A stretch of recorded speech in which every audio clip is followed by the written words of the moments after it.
Dans la paracha qu'on a lue, paracha de Balak, l'un des psukim fascinants, c'est lorsque Bil'am va dire Tamot nafshi mot yesharim utehi hariti kamohu. Bil'am, vous le savez, c'était le prophète des nations. C'est un homme qui a accédé à un niveau de prophétie à tel point que Hachamim nous disent qu'il a atteint un niveau comme Moshe Rabbeinu. Velo kam navi be'Israël ke Moshe.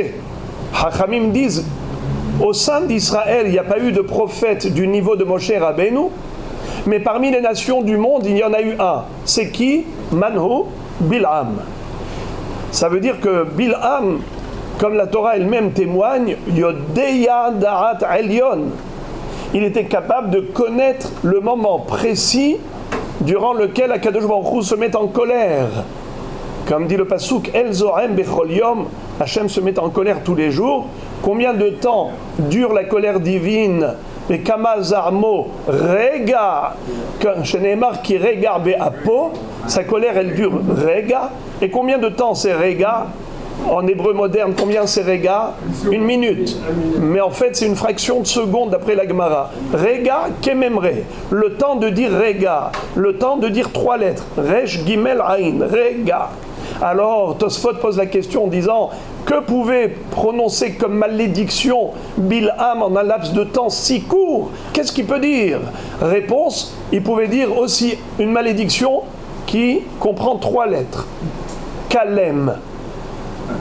Il voulait regarder tout le peuple juif et en une seconde dire Dieu extermine-les.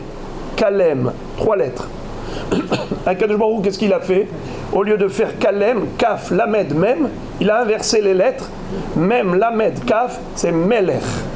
Lui-même va dire Lo ibit aven bi'Yaakov elo ra'a amal bi'Israël, Hashem Elohav imo utruat Melech bo. Truat Melech, l'amour et l'affection du roi, elle est pour lui, pour le peuple juif. Je n'y peux rien. Ma'ekov lo kaboel ou ma'ezrom lo za'am Hashem. Hashem se met en colère tous les jours pendant toute cette période de mes tentatives nombreuses de maudire Israël. Hashem ne s'est pas mis en colère, même pas cette fraction de seconde. Pourquoi Dieu se met en colère tous les jours? Pourquoi? Qui peut me dire pourquoi Hashem est en colère tous les jours? À cause des fautes de l'humanité. Les milliards d'êtres humains qui profanent le nom de Dieu, qui vont même idolâtrer toutes sortes de divinités, toutes sortes de avérotes. Et à Kadosh Baruch Hu, de tout cela, il y a une fraction de seconde de colère, c'est tout. Mais lui, Bil'am connaissait ce moment. Yodea Da'at Elyon. Eh bien, parmi toutes ces prophéties, il va dire, je vois la récompense dans le Olam Haba des tzadikim, Avraham, Yitzhak, Yaakov, Moshe Rabbeinu. Je vois tout ce qu'ils vont recevoir comme bonheur dans leur Olam Haba. Oh, combien je suis jaloux. Qu'est-ce qu'il va dire? Il va se souhaiter le meilleur. Tamot nafshi mot yesharim. Que mon âme puisse mériter la mort des justes. Uthi hariti kamohu. Et que mon avenir éternel soit comme le sien, celui de Moshe Rabbeinu. Yesharim, c'est qui Yesharim? Les gens droits. Et Hachamim nous disent dans la Gemara que Sefer Bereshit s'appelle Sefer Hayashar, le livre de la droiture, car on raconte l'histoire de Abraham, Yitzhak et Yaakov qui ont été appelés Yesharim. Or zaru ala tzaddik ou leish relev simcha. Eh bien, le Or HaChaim HaKadosh, dont la Hiloula était cette semaine, ne manque pas de dire Bil'am Aracha, Chacham, tu es un grand chachmologue. Toi, Bil'am, tu veux le Olam Haba de Avraham, Yitzhak, Yaakov et Moshe Rabbeinu. Mais pour avoir le Olam Haba de ces tzadikim, il faut avoir le Olam Hazé de ces tzadikim. On ne peut pas avoir le Olam Hazé de Bil'am et le Olam Haba de Avraham, Yitzhak, Yaakov et de Moshe Rabbeinu. C'est-à-dire, il veut vivre ici dans ce monde comme il a envie, comme bon lui semble, sans tenir compte de la volonté divine. Vous savez que Bil'am, il allait même s'accoupler avec son ânesse. il était d'un niveau de bassesse qu'on ne peut imaginer. Lui, Bil'am, il veut vivre comme Bil'am, mais il veut le Olam Abba de Abraham, Yitzhak, Yaakov. Si tu veux le Olam Abba de Abraham, Yitzhak, Yaakov, de Moshe Rabbeinu, eh bien dans ce monde, il faut vivre comme eux. Et le Or HaChaim Akadosh conclut en disant qu'il a eu une discussion directe avec des Rechaim qui avaient pris conscience de la gravité de leur faute et combien il fallait faire Teshuvah. Ils ont dit on est prêt à faire Teshuvah, mais à condition de mourir tout de suite après la Teshuvah. On ne peut pas rester vivant et nous retenir, nous abstenir, nous contenir. On a tellement de passion, on a tellement de pulsions, c'est que pour nous c'est impossible de faire face au Yetzer Hara tous les jours.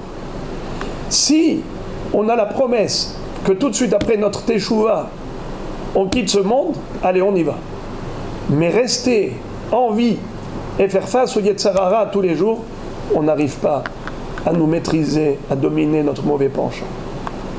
C'est exactement ce que dit Bil'am. Tamot nafshim mot yesharim. Je veux la mort des justes. Mais le peuple juif est capable de la vie des justes. Vivre comme un juste. Et comment on fait pour vivre comme un juste? Eh bien, c'est tout le temps faire face au Yetzer Hara et lutter contre lui, le combattre. Un combat permanent, comme dit la Gemara. Les olam yargiz adam yetzer tov al yetzer hara. Nitzho mutav ve'imlav ya'asok batora. Nitzho mutav ve'imlav yazkir lo yom amita. Shneimar imru rigzu ve'al techetau imru bilvavchem al mishkafrem ve'domu sela. Alors, on va terminer avec ce passouk de David HaMelech. David HaMelech disait, Akadosh Baruch Hu, tu le sais, que nous, peuple juif, on se tue pour toi toute la journée. Alecha horagnu kol hayom. Pour toi, on se tue toute la journée. Les amis, comment est-ce qu'on peut se tuer toute la journée? Mais on ne peut pas mourir toute la journée, car la mort, il n'y en a qu'une, puisque la vie, il n'y en a qu'une. On ne peut pas mourir à longueur de temps. Ça veut dire quoi? Horagnu kol hayom. On ne parle pas de la mort physique. On parle de la mort du Yetzer Hara. De tuer son Yetzer Hara. Adam ki yamut ba'ohel. En haTorah mitkayemet ela bemi shememit atzmo be'ohala shel Torah. Se tuer dans la tente, c'est-à-dire prêt à tuer son Yetzer Hara pour étudier la Torah. Regardez combien le Yetzer Hara il nous empêche d'étudier la Torah. Combien de gens viennent au Daf Yomi? Combien de gens viennent étudier? Il y a Baruch Hashem beaucoup de gens qui, grâce à Dieu, viennent prier. Grâce à Dieu. Et qui soient de plus en plus nombreux. Mais le Limoud à Torah, vous savez, Yaakov Avinu, il s'est retrouvé confronté à au Satan. C'était qui celui-là, ce malach? Sarosh el Esav. Ce Satan, il est venu le combattre toute la nuit. Avec Ishrimokol, Ad Alot HaShahar. N'est-ce pas? Pourquoi il n'est pas venu lutter contre Abraham? Demande le Hafetz Haïm. Pourquoi pas contre Yitzhak? Pourquoi que contre Yaakov? Parce que le Satan, il peut supporter le Chesed de Abraham. Il peut supporter les Tefilot de Yitzhak. Mais il ne peut pas supporter la Torah de Yaakov. Al shlosha dvarim ha'olam omed, al Torah, ve'al avoda, ve'al gminut hasadim. Et vous savez que lorsqu'on décide de s'arracher à son confort, c'est vrai qu'à la maison, c'est vrai que quand on a la retraite, on veut comme ça passer des beaux jours tranquilles. Mais si on est capable de s'arracher à son confort, ses commodités, pour venir étudier la Torah, quelle chance! Toute la vie, j'ai travaillé pour arriver à la retraite. Et ma retraite, pour quoi faire? Pour me consacrer à la Torah.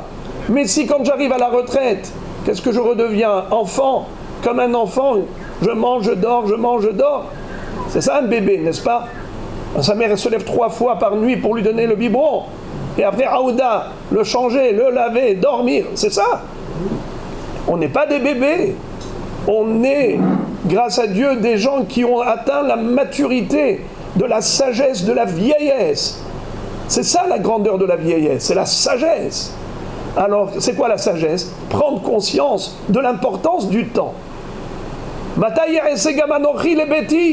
Quand est-ce que je vais prendre avec moi mon bagage pour l'éternité? Alors, maintenant, quand on a l'occasion d'une hazkara, alors il faut comprendre que tout ce qu'on fait, comme brachot, comme kadishim, comme tfilot, comme divrei Torah, tout ça c'est le'ilui nishmat, c'est parce que la neshama se trouve dans un endroit où elle ne peut plus agir en son intérêt, pour son propre crédit. Il n'y a que les autres qui peuvent lui offrir tous ces cadeaux. Mais la personne tant qu'elle est là, Kol asher yehubbar el haim yesh bitachon, dit Shlomo HaMelech dans Kohelet. Tu es encore attaché à la vie, profites-en. Vous savez, c'est un petit peu comme un appareil. Tant qu'il y a de la prise, le téléphone, quand il y a de la batterie, tu peux te servir du téléphone, mais quand il est déchargé, à quoi il sert un morceau de plastique? Il ne sert à rien. Mahon, votre téléphone, quand il est déchargé, vous êtes coincé, bloqué. Qu'est-ce que je fais? Baruch Hashem, il y a de la batterie. On est là grâce à Dieu. Eh bien, profitons du temps pleinement. Baruch Hashem, on a un Beth Midrash.